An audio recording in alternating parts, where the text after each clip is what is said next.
to be in conversation with Andrea Jacobs. She is from Better Bond, and we're going to be talking about how to ready yourself to actually buy a property. Andrea, thank you so much for being with us. We're actually welcoming you to the show. Hi, Dan. Thank you very much. Appreciate it. Nice to be back again. Thank you. Awesome. Okay, so the first thing that I want to touch on is the fact that when someone is actually making a decision to buy property, this is a big happening in one's life, and it's a very exciting one. I think you become super excited about the whole process because you're going to be procuring or getting a property, and there are so many different things that decisions that one needs to make around the procuring or the buying process, that sometimes the excitement could end up over clouding everything else, and one goes with the bubbles and the excitement and forget about the important things around buying a property. How would you advise someone to say, they manage that excitement so that it doesn't end up causing them making, incorrect decisions? Yes, it is a very exciting journey. It really is. I would say that firstly, understand that a property is a 20-year investment. Okay. And it is a big investment. You're not just buying a 200,000, a 300,000. You're actually looking at about from $1 million right up to about 2 million. Even more. Yes, absolutely. And that is a big decision, and it can be actually overwhelming with excitement as well. Okay. But the first place I would say is to actually start with checking your affordability. So we actually offer the service of doing a pre-approval. Now that pre-approval is based on your current income and expenses, and we issue you a 3 months pre-qualification certificate. That certificate you can actually take with you to your agent, and you can present it to them, and they can actually then work around that pre-qual of what you can afford and what is available on the market. And during that process, it's very important is do not change your expenses. Okay. Because it can affect the end result when you're actually finalizing the deal. Okay. Because we work on a credit bureau check. Now that credit bureau check is your credit scoring, your history, and if you have any problems that you can actually fix it in time. And the other part is that the banks take serious consideration on credit scoring and credit history. So if you go and you've now found this property and you're ready to buy it with this pre-approval certificate, you have got a very good chance of being able to get the deal through the bank. All right. And would you say, I think it's interesting because these are more generally the basics, like the places that one needs to cover. And I think it's interesting that you're touching on the expenses not changing. I mean, expenses not changing. I think it talks to a lot of discipline then. Yes. It talks to a lot of discipline because Yes. there are only so many things that one can buy. One can, add on to their expense list. Yes. And I think, if you have done this 3 months, a pre-approval, then it kind of holds you to a place of, being disciplined in keeping within those expenses. And I think this makes me think of something else that I wanted to touch on, that also in being ready to buy a property. Do you think that it's true that someone can be not ready to buy a property? And I mean, would you say that there are certain things that one needs to look at to know or to note that they might not be at a ready stage right now to buy a property? Could you talk about that? Look, as it is stated that when you're actually ready to buy, you're ready to buy. Okay. But The other part is have you found the right property? Okay. You're not just going into a deal where you're not satisfied. Okay. Because that could actually be the wrong decision, because it could cost you quite a lot of money as well. So when you're ready, you will be able to find the right property. Okay. When the right property is there, that is the property for you. Make sure that you know every detail concerning the pricing of the property, anything that is a problem with the property, so that when you do actually sign the offer to purchase with the agents, you're fully aware of what you're signing for on that property. Because you can have your finance in place, and you can all of a sudden get cold feet, and you could actually be causing yourself other problems financially.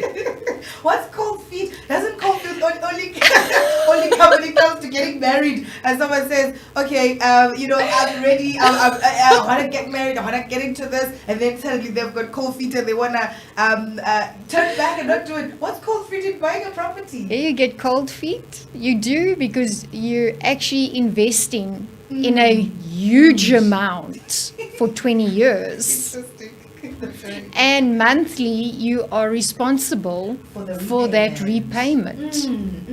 And also with the changing costs that go up, as well as we are noticing, that you've got to be available and ready to be able to have that money available as well.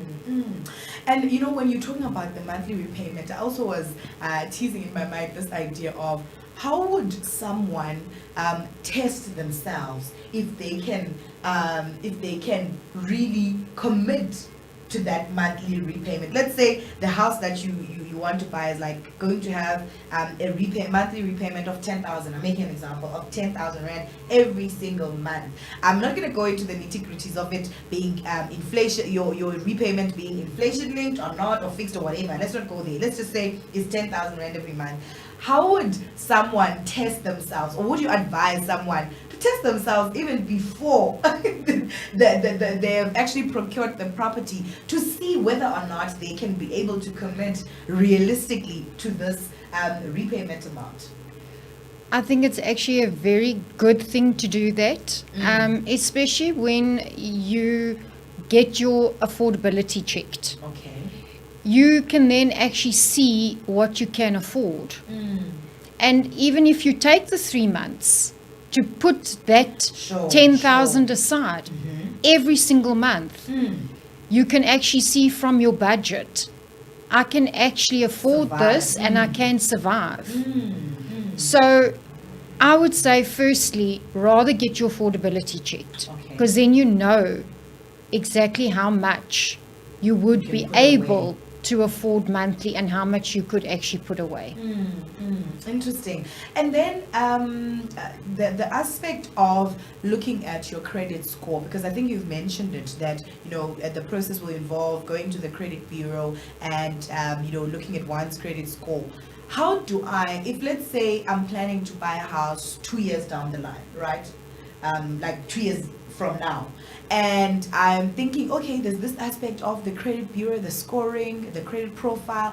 How can one be able to ready themselves even in that space to ensure that by the time the 2 years comes up, when one pulls the profile, it's actually looking good, like the appetite of the banks to give out at risk is good because of your profile. So what are the things that one can be able to look into to improve, if you will, their credit score over time? How can you advise in that space? Well, a credit score is actually really based on how you handle your monthly payments on your accounts.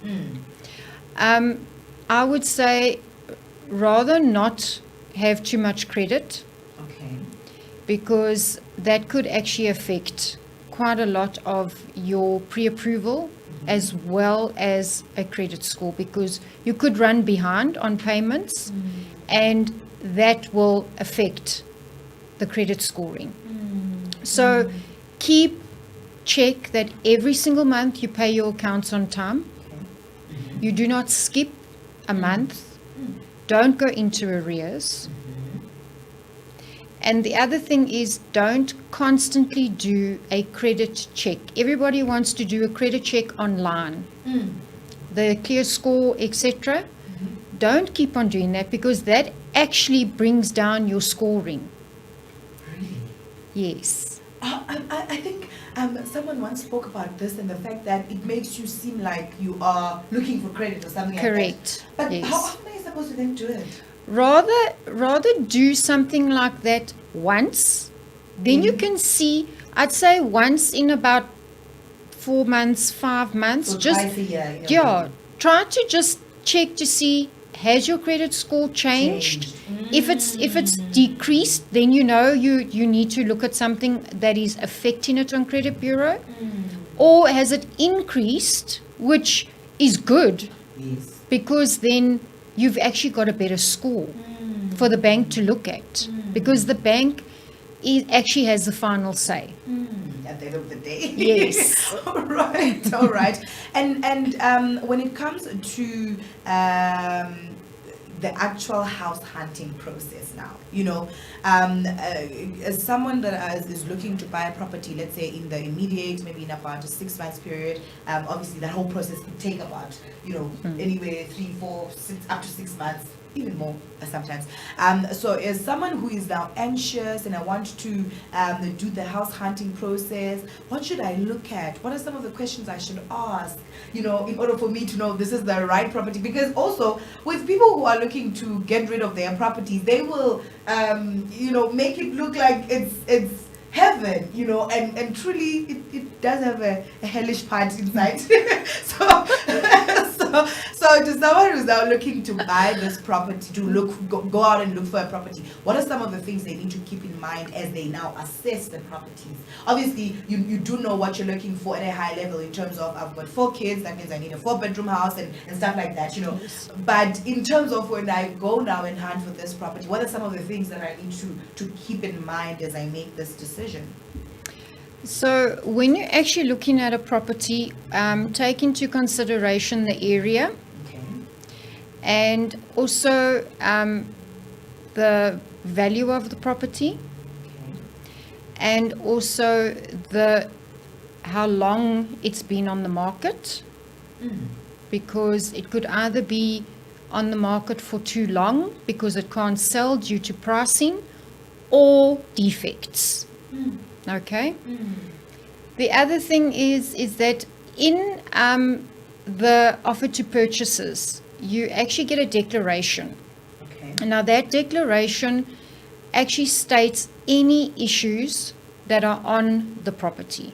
So by rights, the property practitioner has to actually point out what problems are on the property. If there is a damp issue inside the house, that needs to be pointed out, because a damp issue is a big problem, as we all know. You can't just get rid of damp. Yeah. Okay? If there is a roof leak, that will need to be pointed out as well. If there is any problems with the property boundary itself as well, that also needs to be brought to the buyer's attention as well, because it can affect zoning, etc. Okay? So those kind of things the property practitioner should and must actually point out to you. Any faults in the property itself must be pointed out. So when you go into property, don't look at, oh, it's so pretty, pretty, pretty. Look at, why is it pretty? Okay. Why is it pretty? Have they just freshly painted? Okay. Or are they covering up? Yes. Cracks in the walls. You can get normal hairline cracks, and then you can get really bad cracks. And those bad cracks are actually a defect. It's a big defect as well, which also needs to be pointed out by the property practitioner.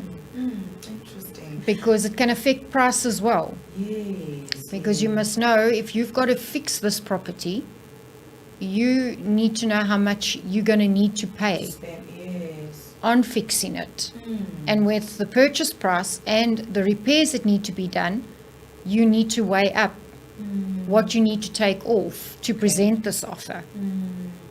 Interesting. And I think, talking about some of the issues that might be on the property, and also, it being listed for quite a long time. I know there's a property here in Queenstown that I won't mention. It's always on the market. It's got a thatch roof. Like, it sells every 6 months. It's on the I think the Blue Rise area. It is forever on the market. I even once wanted to find out, just to answer this question at the back of my mind, why is this house never on the hands of someone for more than 4 to 6 months? Every single 4 to 6 months it's on sale again. It's sold, it's on sale. So I'm thinking now you might just be answering this thing. Maybe it's around, there's something going on there, that one needs to look at. And I think, the purchasers, there's information maybe that they don't get to receive, that they see when they are already inside, and it's so highly priced. But anyways, these are all the things that you're advising us that we need to look at as we are making this a decision, because truly, as you mentioned earlier, it's quite a huge decision, that one investment that one gets to find themselves making. And maybe you can touch on better bonds, also the program, the current season that's open for I forgot what you said it was last week. I thought you might be able to touch a little bit on it, but there was a program that was going to be run for people to promote buyers into getting into the space, so you can talk through that as well. All right, so our campaign is for pre-approvals. Okay, and our campaign has been running for a couple of months already. Okay. And with the pre-approval, with the certificate that is issued, meaning once a certificate is issued, that means that your affordability is in check and your credit is in check. Okay, and you actually stand a chance to win 10,000 Rand from us. Okay. ABSA have got a campaign at the moment, and that is to do with first-time home buyers. Okay. First-time home buyers can apply for a bond of 105%. Okay. So that is meaning that 100% grant is the full loan, and then the extra is to assist you with bond attorney fees. Because with a transaction, when purchasing, you've got costs. You've got transfer fees and you've got bond costs. And those fees are actually cash. And yes, they pay up front. They have to be paid up front before registration can take place. So that is quite a bit of an assistance as well. Standard Bank, they have a campaign as well. Also, first-time home buyers as well, the same. And then they've actually added in that next year, end of July, that you could actually win the balance owing on your bond, which they will then settle.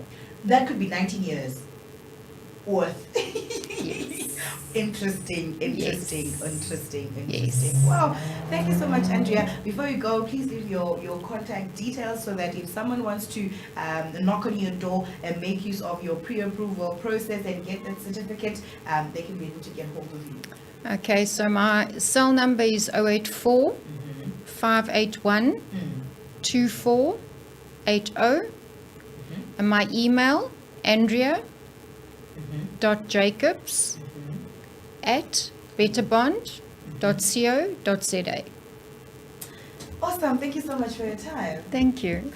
All right, that was Andrea Jacobs from A Better Bond, talking to us about some of the things that we need to look at when we are readying ourselves to buy a property. Do keep in mind of these couple of campaigns that she has mentioned. There's a pre-approval campaign that's being run by ABSA and by Standard Bank, which offers you 105% approval, and that will help you with board attorney fees and transfer fees.